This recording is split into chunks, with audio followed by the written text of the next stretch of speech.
umphathi nomphakathi yazi umphathi we-station sakho. Yazi umphathi we-station sakho ukuthi ubani.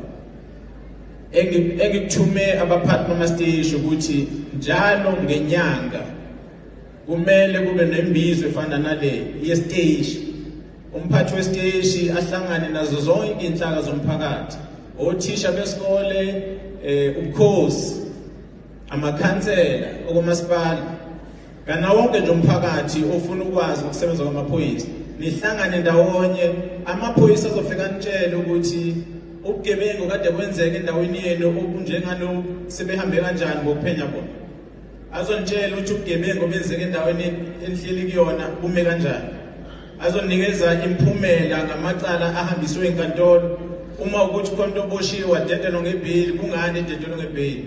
Nokuthi umuntu oboshiwe uzoya enkantolo uya nini enkantolo ukuze nazi nomphakathi ukuze nisilekelele samaphoyisa. Niye lapha enkantolo ukuze nifake nisize ukuthi imantshi nabonke abalapha enkantolo bangabadideli labantu ababoshiwe. Ngoba mangabe nifika nani enkantolo kuyakusiza ukuthi kube nesimo umsebenzi wamaphoyisa. Sizoba nalo mhlangano njalo ngenyanga. Sizocela ukuthi